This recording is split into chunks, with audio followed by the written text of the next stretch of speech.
ዓለም አቀፍ ፖለቲካ በአንድ ጀንበር ሊናወጥ የሚችልበት አደገኛ የታሪክ ምዕራፍ ላይ እንገኛለን። በአንድ በኩል የቱርክ ፕሬዝዳንት ረሲፕ ታይብ ኤርዶሃን የእስራኤልን አዲሱ ህግ ከሂትለር የናዚዝም ዘመን ጋር በማነጻጸር ህጋዊ ፋሺዝም ሲሉ ዓለምን ያስደነገጠ አንድ ንግግር አድርገዋል። በአንድ ወቅት የዘር ማጥፋት ሰለባ የነበሩ ህዝቦች ዛሬ በሌላ ህዝብ ላይ የከፋ የአፓርታይድ ስርዓት እየዘረጉ ነው የሚለው የኤርዶጋን ወቀሳ የዲፕሎማሲውን ሰማይ በጥቁር ደመና ጋርዶታል። በሌላ በኩል ደግሞ ለሰባት አስርት ዓመታት የመካከለኛው ምስራቅ የብረት አጥር ተደርገው የሚቆጠሩት የአሜሪካ የጦር ሰፈሮች ዛሬ ለኢራን ሚሳኤሎች በቀላሉ የሚመቱ ኢላማዎች ሆኑበት ሁኔታን ተመልክተናል። ዋሽንግተን በቀጠናው የነበራት ሚና ማክተሙ ብቻ ሳይሆን የገነባቻቸው ምሽጎች ሁሉ ራሷን መልሰው ሲያጠምዷትና ራሷን ለኪሳራ ሲዳርጓት ተመልክተናል። ታሪክ ራሱን እየደገመ ወይስ የመካከለኛው ምስራቅ ካርታ በአዲስ መልክ እየተሳለም? የህግ ሽፋን የተሰጣቸው ግድያዎችና እየፈራረሱ ያሉት ግዙፍ ወታደራዊ ምሽጎች የወደፊቱን ዓለም ወዴት እየመሩት ነው? ዛሬ ከኢስታንቡል አዳራሾች እስከ ባህረ ሰላጤው የጦር ቀጠናዎች ድረስ የተዘረጋውን መራራ እውነት እንዲሁም እየተናወጠ ያለውን የጂኦፖለቲካ ሚዛን በጥልቀት እንመረምራለን፣ እንመለከታለን፣ አብረን እንቆያለን። እናንተም አብራችሁን ቆዩ። ይህ ገበያ ሚዲያ ነው። ገበያ ልዩ ጥንቅር በመከታተል ላይ ትገኛላችሁ። የገበያ ሚዲያን የዩቲዩብ ገጽ ሰብስክራይብ ማድረጋችሁ እንዳዘነጉ፣ ቪዲዮንም ላይክ አድርጉ፣ ሐሳብ አስተያየታችሁን ኮሜንት መስጫው ላይ አስቀምጡልን። ዛሬ ሁለት ጉዳዮች እናነሳለን። የአሜሪካ በመካከለኛው ምስራቅ ያሉ የጦር ሰፈሮች የወደሙት ማለት ነው ዳግም የመገንባት እድላቸው ምን ያክል ነው የሚል ጥያቄ በከፍተኛ ሁኔታ እያነጋገረ ነው። እሱ እናነሳለን። ሌላ በኩል ደግሞ ባለፈው ያነሳነው አንድ ጉዳይ ነበረ። በእስራኤል ከነሴት የጸደቀውን የፍልስጤማውያንን በሞት ለመቅጣት የሚያስችለው አዲሱ ህግ፣ እሱን በማስመልከት የቱርኩ ፕሬዝዳንት ረሲፕ ታይብ ኤርዶሃን ህጋዊ ፋሺዝም ሲሉ ህጉን አጣጥለውታል። ከነዚህ ሁለት ነጥቦች ጋር የተያዙ ጉዳዮችን እያነሳን ነው ቆይታ የምናደርገው። በቅድሚያ የኤርዶሃንን ንግግር የተመለከቱ መረጃዎችን እያጋራናችሁ እነሱን እያወራንባቸው እንቆያለን። ስለዚህ ከተከታይ አጭር መሸጋገሪያ በኋላ ስንመለስ በእነዚህ ጉዳዮች ነው የሚሆነው። በድጋሚ አብራችሁን ቆዩ። መልካም ቆይታ።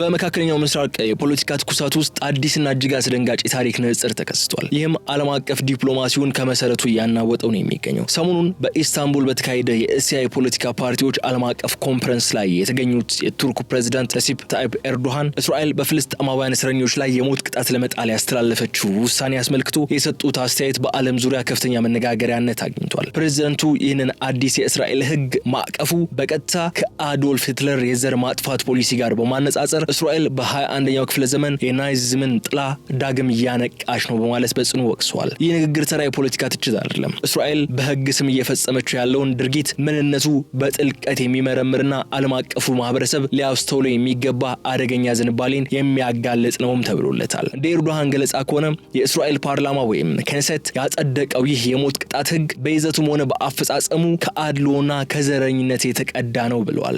ፕሬዝዳንቱ በንግግራቸው ወቅት አጽንኦት ሰጥተው የገለጹት ነገር መሰላችሁ ህጉ በተለይ ለአንድ ወገን ማለትም ለፍልስጤማውያን ብቻ ተለይቶ የታቀደ መሆኑ እስራኤል ህግን ለፍትህ ሳይሆን ለዘረኛ ፋሺዝም ማስፈጸሚያ መሳሪያነት የተጠቀመችበት እንደሆነ ግልጽ ማሳያ መሆኑን ገልጿል። ይህ አይነቱ አካሄድ ደግሞ በ1940ዎቹ በጀርመን አይሁዶች ላይ ይፈጸም የነበረውን ግፍ ከሱ ጋር የሚመሳሰል እንደሆነ ፕሬዝዳንቱ ገልጿል። በአሁኑ ወቅት በፍልስጤማውያን ላይ የተፈጸመ ያለው ድርጊት በ1994 በደቡብ አፍሪካ ከተገረሰሰው የአፓርታይድ ስርዓት የከፋና እጅግ አደገኛ የሆነ የመገለልና የጭቆና ተግባር መሆኑንም ለዓለም አስገንዝበዋል። ይህ የታሪክ ንጽጽር ትልቅ ትርጉም አለው። ሂትለር በዘመኑ ህግን እንደመከታ በመጠቀም የተወሰኑ የህብረተሰብ ክፍሎችን ከሰብአዊነት ተራ ሲያወጣ እንደነበረው ሁሉ ዛሬም እስራኤል በዲሞክራሲያዊ ሂደት ውስጥ አልፏል የምትለውን የሞት ቅጣት ህግ ፍልስጤማውያንን በህግ ጥላ ስር ሆነው እንዲገደሉ መንገድ የሚከፍት ነው ብለዋል። ኤርዶሃን ይህንን ድርጊትም ህጋዊ ፋሺዝም በማለት ጠርቶታል። የቱርክ መሪ ንግግር በተለይም የሚያሳምመው በአንድ ወቅት የዘር ማጥፋት ሰለባ የነበሩ ዛሬ ላይ በሌላ ህዝብ ተመሳይ ወይም ከዚያ የከፋ የአፓርታይድ ስርዓት ሲዘረጉ ማየት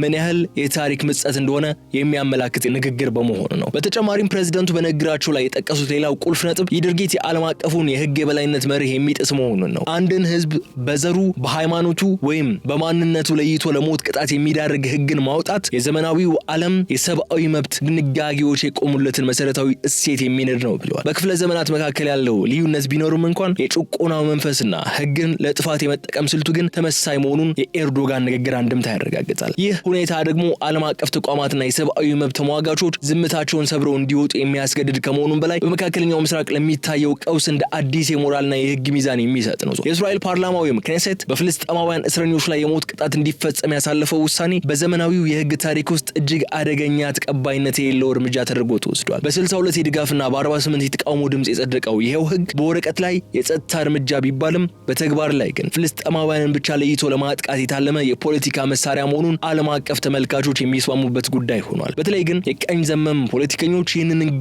ሲያጸድቁ ያሳዩት የደስታ አገላለጽ ከዚህ ቀደም እንዳነሳውላችሁ ህጉ ከፍትህ ይልቅ በቀልን መሰረት ያደረገ መሆኑን የሚያሳይ ነው። የፍልስጤም የሰብአዊ መብት ማዕከላት ይህንን ሂደት ህጋዊ ግድያ ወይም ሌጋላይዝድ ኪሊንግ በማለት በጽኑ እየኮነኑት ይገኛሉ። ይህ ስያሜ የተሰጠው ህጉ በዓለም አቀፍ ደረጃ የተከለከሉና የሞራል የበላይነት የሌላቸውን የቅጣት አይነቶችን በመጠቀም የሰው ልጅ የመኖር መብትን በህግ ጥላ ስር ሆኖ ለመንጠቅ መንገድ ስለሚከፍት ነው ብሏል። የተባበሩት መንግስታት ድርጅት በበኩሉ በሰጠው ይፋዊ ምላሽ ድርጊቱ እጅግ ጨካኝ፣ ኢሰብአዊና ግልጽ ይሆናሉ ያለበት መሆኑን በግልጽ በመግለጽ እስራኤል ከዚህ መንገድ እንድትታቀብ አሳስበዋል። ይህ ህግ በስራ ላይ መዋሉ በመካከለኛው ምስራቅ ለዘመናት የቆየውን ግጭት ወደ አዲስና ይበልጥ አደገኛ ምዕራፍ የሚያሸጋግረው ይሆናል ተብሎም ይሰጋል። የዚህ ህግ መውጣት ያስከተለው ቁጣ ደግሞ በእስራኤልና በፍልስጤም ድንበር ብቻ የተገደበ አይደለም። ይልቁንም ቀጠናዊ የዲፕሎማሲ ግንኙነቶችን ክፉኛ እያናጋ ነው የሚገኘው። ቱርክን ጨምሮ ግብጽ፣ ኢንዶኔዥያ፣ ዮርዳኖስ፣ ፓኪስታን፣ ኳታር፣ ሳውዲ አረቢያና የተባበሩት አረብ ኤምሬትስ በጋራ ባወጡት አንድ ብርቱ መግለጫ ይህ እርምጃ ቀድሞውን በፈተና ውስጥ ያለውን የቀጠናውን ሰላም ወደ ለየለት ትርምስ ሊመራው እንደሚችል አስጠንቅቀዋል።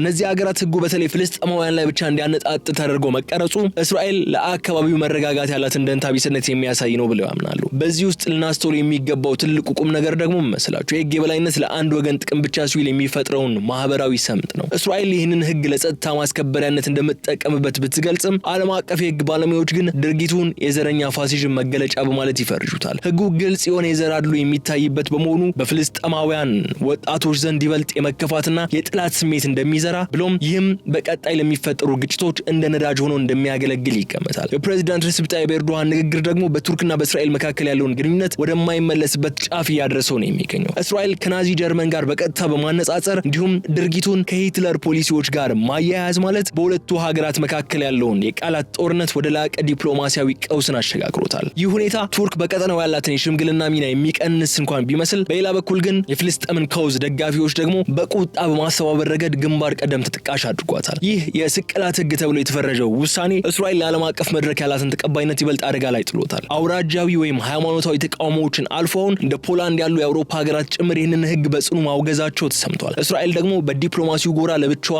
እንድትገለል እየተደረገች መሆኑ እነዚህ ጉዳዮች አመላካች ናቸው። ፖላንድን የመሰሉ ሀገራት የሞት ቅጣት በየትኛውም ሁኔታና በማንኛውም ሰው ላይ ተፈጻሚ መሆን የለበትም የሚል ጠንካራ አቋም አላቸው። እስራኤል የምታካሄደው የህግ የበላይነት ትርክት ደግሞ በአውሮፓውያን ዘንድም ተቀባይነት እያጣ የመጣ ጉዳይ ሆኗል።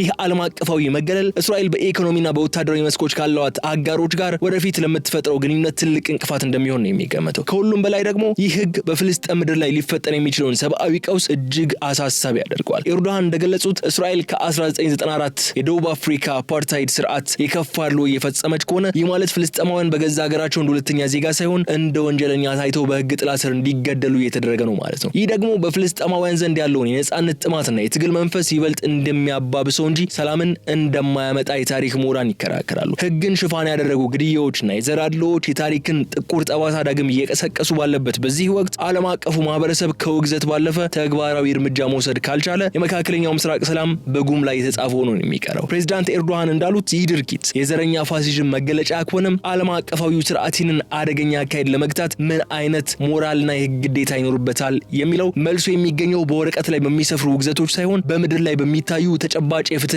የእኩልነት እርምጃዎች ብቻ ነው።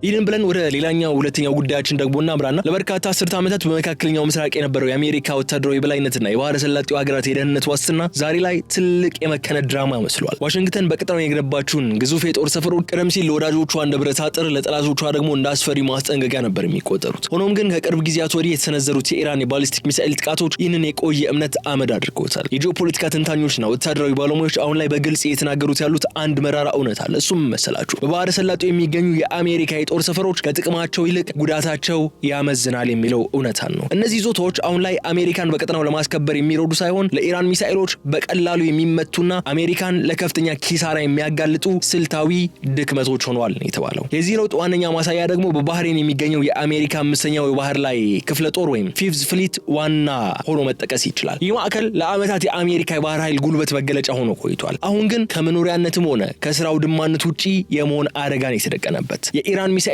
ያላቸውን ኢላማ የመምታት ፕሪሲዥን እንዲሁም ፍጥነታቸው አሜሪካ በእነዚህ ሰፈሮች ላይ የነበራትን በራስ መተማመን እንዲወድቅ አድርጎታል። ጉዳዩ ከወታደራዊ ኪሳራ ባለፈ ትልቅ ዲፕሎማሲያዊ ውድቀትንም ይዟል። ዋሽንግተን እነዚህን ሰፈሮች ለመጠበቅ የምታወጣው ወጪና የምትከፍለው የሰው ዋጋ በቀጠናው ካላት ስልታዊ ጥቅም ጋር የማይመጣጠንበት ደረጃ ላይ ደርሷል የሚሉም መረጃዎች ወጥቷል። ሁኔታውን ይበልጥ አሳሳቢ የሚያደርገው ደግሞ መስላችሁ የአሜሪካ የደህንነት መዋቅር መላላት በባህረ ሰላጤው ሀገራት ላይ የፈጠረው የስነ ልቦና ስብራት ነው። እንደ ሳውዲ አረቢያና የተባበሩት አረብ ኤምሬትስ ያሉ ሀገራት ለዓመታት በቢሊዮን ዶላሮች ለዋሽንግተን ሲገብሩ የኖሩት የአሜሪካ ጦር እዚህ ካለ ማንም አይነካንም በሚል እሳቤ ነበር። ዛሬ ግን በአይናቸው ያዩት እውነት ከዛ በተቃራኒ ነው። የአሜሪካ ጦር ሰፈሮች የጥቃት ኢላማ ሲሆኑ የሀገሪቱ ሰማይ በኢራን ሚሳኤሎች ሲታረስና አሜሪካ ደግሞ ለአጸፋ እርምጃ ስታመነታ ሲመለከቱ የቆየው የደህንነት ውል መፍረሱን ተረድተዋል። እነዚህ ሰፈሮች አሁን ላይ የባህረ ሰላጤውን ሀገራት የሚጠብቁ ሳይሆን ይልቁንም የኢራንን ቁጣ ወደ ሀገራቱ የሚስቡ ላይትኒንግ ሮድስ ወይም የመብረቅ ጠላፊዎች ሆነዋል ብሎ ያምናሉ። በዚህም ምክንያት በአረብ ምድር ላይ የሚገኙ እያንዳንዱ የአሜሪካ ወታደራዊ ተቋም አሁን ላይ እንደ ስጋት የሚቆጠርበት ደረጃ ላይ ደርሷል። የኢራን ድሮኖችና ሚሳኤሎች የአሜሪካን ዘመናዊ የመከላከያ ዘዴዎች ሰንጥቀው መግባታቸው የቴክኖሎጂው የበላይነት የሚባለውን ናሬቲቭ እንዲከስም አድርጎታል። ይህ የሚያሳየን ደግሞ መሰላችሁ አሜሪካ በመካከለኛው ምስራቅ የነበራትን የፖሊስነት ሚና ማክተሙን ብቻ ሳይሆን የገነባቻቸው ምሽጎች ሁሉ ዛሬ ላይ የራሷ እስር ቤቶች እየሆኑ መምጣታቸውን ነው። የባህረ ሰላጤው ሀገራትም ይህንን እውነታ ተገንዝበው ፊታቸውን ወደ ሌላ አማራጭ እንዲያዞሩ ግድ የሚላቸው አዲስ የጂኦ ፖለቲካ ምዕራፍ ተከፍቷል። የአሜሪካ የጦር ሰፈሮች ለጥቃት ተጋላጭ መሆን ያመጣው ትልቁ ቀውስ ወታደራዊ ብቻ ሳይሆን በዋሽንግተንና በባህረ ሰላጤው አረብ ሀገራት መካከል ለ7 አስርት ዓመታት የዘለቀው የነዳጅ ደህንነት ወይም ኦይል ፎር ሴኩሪቲ የሚለው መሰረታዊ ስምምነት መፍረሱ ነው። ሳውዲ አረቢያ፣ ኩዌትና የተባበሩት አረብ ኤምሬትስ አሁን ላይ የሚገኙት እጅግ ፈታኝ በሆነ ስነ ልቦናዊና ፖለቲካዊ አጣብቂኝ ውስጥ ነው። እነዚህ ሀገራት በቢሊዮን ዶላሮችን በማፍሰስ ከአሜሪካ የገዟቸው ዘመናዊ የጦር መሳሪያዎችና የሚሳኤል መከላከያ መዋቅሮች ዛሬ ላይ የራሳቸውን ከተሞችና የነዳጅ ማከማቻ ተቋሞቻቸው ከኢራን ድሮኖች ለመታደግ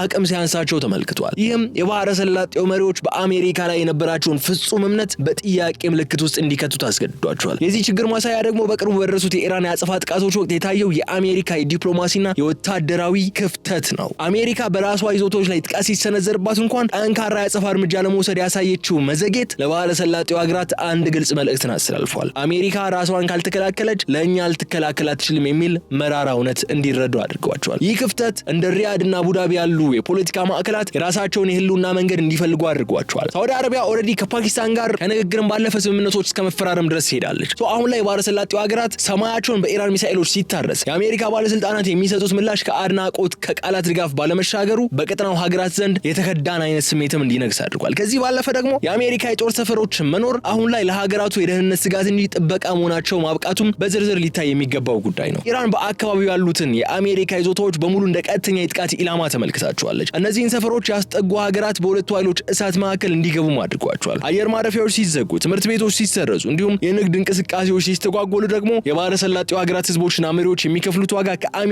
ከሚያገኙት ጥበቃ ጋር የማይመጣጠን ሆኖ አልፏል። ይህ ሁኔታ ነው እንግዲህ ሀገሪቱ በአሜሪካ ላይ የነበራቸውን ጥገኝነት ቀንሰው ከቻይና ከሩሲያ ወይም ደግሞ ከራሷ ከኢራን ጋር አዲስ የዲፕሎማሲ ግንኙነት ለመፍጠር እንዲሞክር የሚገፋፋቸው። ይህ የጸጥታ ዋስትና መላላት ደግሞ በቀጠናው የኃይል ሚዛን ላይ ትልቅ ለውጥን እያመጣ ነው የሚገኘው። የአሜሪካ የውጭ ጉዳይ ፖሊሲ ትኩረት ወደ እስያና ወደ ሩሲያ ዩክሬን ጦርነት ማዘንበሉ መካከለኛው ምስራቅን የተረሳ ቀጠና አስመስሎታል። ይህም የባህረ ሰላጤው ሀገራት ከዋሽንግተን የሚመጣላቸውን ትዕዛዝ ከመቀበል ይልቅ የራሳቸውን ብሔራዊ ጥቅም የሚያስከብሩበትን ገለልተኛ መንገድ እንዲመርጡ አድርጓቸዋል። የአሜሪካ የጥበቃ ጥላ መቀደዱ ብቻ ሳይሆን ደግሞ ጥላው ራሱ እየጠፋ መምጣቱ ደግሞ ለባህረ ሰላጤው ሀገራት አዲስና አስፈሪ ሁኔታ ሆኖባቸዋል። ይህ ስልታዊ ቁጭት ደግሞ መላውን መካከለኛው ምስራቅ ወደማይታወቅ አዲስ ምዕራፍ እያመራው ነው የሚገኘው። በመካከለኛው ምስራቅ ምድር ላይ ለ70 ዓመታት ያህል የነገሰው የአሜሪካ ወታደራዊና ፖለቲካዊ የበላይነት አሁን ላይ ወደ ማክተሚያው ምዕራፍ እየተቃረበ መሆኑ የሚያሳዩ በርካታ ምልክቶች በግልጽ እያየን ያለ ነው። የአሜሪካ የጦር ሰፈሮች ትርጉም አልባ ወደ መሆን መሸጋገራቸው በቀጠናው ላይ አዲስ የኃይል ሚዛን እንዲፈጠር በርን ከፍቷል። ዋሽንግተን ከሁለተኛው የዓለም ጦርነት በኋላ የገነባችው የጥበቃ መዋቅር በኢራን ሚሳኤሎችና ድሮኖች አማካኝነት ሲናጋ፣ ይህ ክፍተት ደግሞ ሌሎች ዓለም አቀፍ ኃይሎችና የቀጠናው ሀገራት የራሳቸውን አዲስ መንገድ እንዲቀይሱና እንዲያስቡ አስገድዷቸዋል። አሁን ላይ የምናየው እውነታ አሜሪካ አሜሪካ ከመካከለኛው ምስራቅ የምትወጣበትን አጋጣሚ ብቻ ሳይሆን የቀጠናው ሀገራት ከአሜሪካ በኋላ ስላለው ህልውናቸው በቁም ነገር ማሰብ የጀመሩበት የታሪክ አጋጣሚ ሆኗል። የአዲስ ምዕራፍ የኢራንን ስልታዊ የበላይነት ይበልጥ የሚያጎላም ነው። ኢራን የአሜሪካን የጦር ሰፈሮች በተደጋጋሚ በማጥቃትና አሜሪካም ለአጸፋዊ እርምጃ ስትዘጋይ በማየታቸው የመከላከያ ቀጠና የምትለውን ጽንሰ ሐሳብ በተግባር ቀይረዋለች። ይህ ሁኔታ የባህረ ሰላጤው አረብ ሀገራት ከኢራን ጋር የነበራቸውን የጠላትነት ግንኙነት በአዲስ መነጽር እንዲመለከቱም እያስገደዳቸው ነው የሚገኘው። ዋሽንግተን ጠንካራ ውሳኔ መስጠት ካልቻለች ከኢራን ጋር በቀጥታ መደራደርና የቀጠናዊ ደህንነት ስምምነቶችን መፍጠር ለሀገራቱ ብቸኛው አማራጭ እየሆነ መጥቷል። ይህም ማለት ምን መሰላችሁ? መካከለኛው ምስራቅ በውጭ ኃይሎች ጣልቃ ገብነት ከመመራት ይልቅ በውስጥ ኃይሎች ፍላጎትና ስምምነት የሚመራበት አዲስ የፖለቲካ ስነ ምህዳር እየፈጠረ ነው ያለው። ከዚህም ባለፈ የአሜሪካ ተሰሚነት መቀነስ ለቻይናና ለሩሲያ በቀጠናው ሰርጎ ለመግባት ትልቅ ቀዳዳ ፈጥሮላቸዋል። የባህረ ሰላጤው ሀገራት ወታደራዊ ትብብራቸውን ወደ ምስራቁ ዓለም እያስፋፉ መምጣታቸውና በነዳጅ ንግድ ላይ ያላቸውን የአሜሪካ ዶላር ጥገኝነት ለመቀነስ የሚያደርጉት ጥረት የዋሽንግተን ስልታዊ ኪሳራ